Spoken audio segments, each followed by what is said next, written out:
Today we celebrate World Mental Health Day, from prioritizing mental health in our workplace to recognizing anxiety and depression in children and adults. This is a day to raise awareness on mental health issues and mobilize efforts for people to open up about their mental health and get the help that we all need. Yeah, it's so important. So joining us to have an open discussion about mental health is author of Your Best Age Is Now, psychotherapist Dr. Robi Ludwig, director of documentary film Anxious Nation, Laura Morton, and youth mental health advocate 16-year-old Sevey Morton, who happens to be Laura's daughter. So welcome, ladies. Thank you so much for being here. Thank you for having us on this important day. Really important day. What a time to be alive, right? Yeah. I always think about that when I think about your book. Like, I'm saying, oh my God, 50 is a great age, 40 was a great age, 30, and I had great times and I had horrible times, but Every age. right, here we are. Robi, I want to start with you first. Okay. What exactly is mental health? Because we throw this word around so much. It's like the word society. Well, society. What are we talking about here? What is mental health? So mental health is our social, emotional, and psychological well-being. And it affects everything from how we experience ourselves and how we experience the world. And now there's more awareness that our emotions are really important to observe and reduce shame around this whole topic of mental health and mental well-being. Yeah, it was taboo for such a long time. Yeah, to it talk was about mental taboo. health. People kind of live with their issues in shame, or worse yet, they just thought, this is the way I am. Right. And didn't realize there was an issue. So now there's more information out there and more social, emotional education for our kids.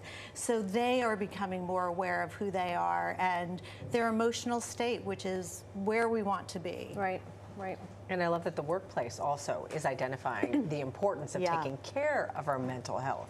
Yes. As well, right? Well, some are doing it better than others, but it's so important because when a company recognizes their employees' mental health and well-being, they have a more productive workplace. They reduce burnout, they increase creativity and loyalty. So really, companies will benefit if they give their employees mental health days, if they recognize vacations and create connections for their employees so they feel like they're connected to not only the other employees but to the company as well. And the overall bottom line. Yeah. Laura, it's great to see you. Welcome back. Thank you so much. Last time you did not bring the star.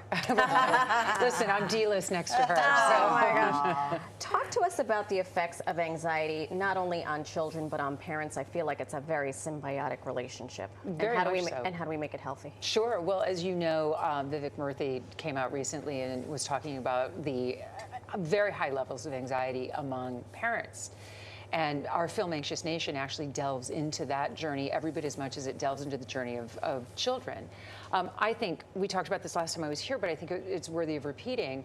I think you have a generation of very anxious parents who never dealt with their own anxiety. And I think that they're going through the exact same things that their kids are going through. And in a way, they don't want their kids to hurt. They don't want their kids to feel that way. So they become super protective. And out of a pure place of love, they're trying to protect their children, but they're also not offering any tools. They're not teaching them resilience. They're not teaching them how to navigate these very challenging times. So I think we have this, and then you also have parents who are stuck in the sandwich generation. So they're caring for their parents and their children. Yeah, I know, and a lot of kids feel like they're alone in this battle. And Sevey, you actually dealt with some issues with mental health. Can you talk about that? Absolutely. I've been struggling with mental health since I was 3 years old, and it really did take us a long time to figure out what I was struggling with. No one could diagnose it. And I feel like I really started to notice the signs in myself in middle school, but I didn't really know what it was. I knew I was feeling anxious, but when I started to hit depressive episodes and started to get more seasonal depression, I feel like that's when it became more complicated because I just didn't really know. I didn't have ways to deal with it. Now, did you say something to your mom, or did you recognize that something was? I think, there was a combination. We were actually making Anxious Nation when she started going through all of this. Wow. And, as you know, Sevey's in the film. She's the inspiration behind the film. But it was also COVID. She was home, she wasn't in school, she missed most of middle school, which is really tough. These kids that missed these milestones have a really hard time certainly re-entering after COVID. So she started high school having not gone through a lot of those experiences that middle school kids are supposed to go through. And so it took a toll, and we see it, you know, with absenteeism at school now. We're seeing with absenteeism at work. You know, parents aren't really looking forward to having their mental health days because they have to go nurture their children through their mental health days, right? So we've got a cycle that's happening right now that I think is really worth exploring and talking about. Sevey, what was it like having your life under a microscope with cameras? How did that affect you and your ability to work through what you described as anxiety? Honestly, I feel like it almost gave me a coping mechanism in some sort of way, because once I got to be open and tell my story about anxiety, I felt like I started to see a change within my community. And you know, a lot of my friends and peers who I don't really even know at school would start reaching out to me about theirs. Wow. And because I'm the person at school who talks openly about mental health. And so to become that person really helped me with my own anxiety. Yeah. And is it true that 1 in 3 kids actually suffers from some sort of mental issue? Yes, and they've done a world study where they evaluated 31 countries, and it was about 25,000 people, and they noticed across the world stress is up. Yeah. So I think it's in part due to the digital world. We're seeing things maybe we shouldn't be seeing, and there's more information. So I think kids are self-identifying their own, anxiety and stress, and I think that that's a really good thing because we're more aware of it. It's like we're shining a light. Right.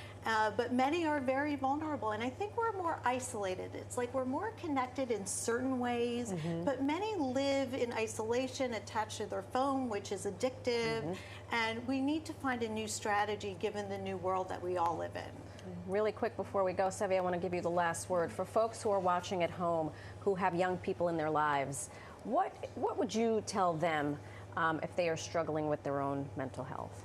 First, I would say we need to rebrand mental health. Everybody always says we have mental health issues, right? I think we need to say we have mental wellness health, right? We take care of our body, we take care of our physical health, we're just taking care of our mental health. So I think, you know, having the word issues is so stigmatizing, so I think we need to rebrand that. And, you know, you're not alone. Everybody goes through some sort of anxiety or depression or anything in between, and there's always someone to lean on. Community is so key. Yeah. We should call it the human experience. The human and how you experience. deal with it at the right time. That's Absolutely. right. Well, thank you so much. Thank you. Thanks for having us. Thank you for having us.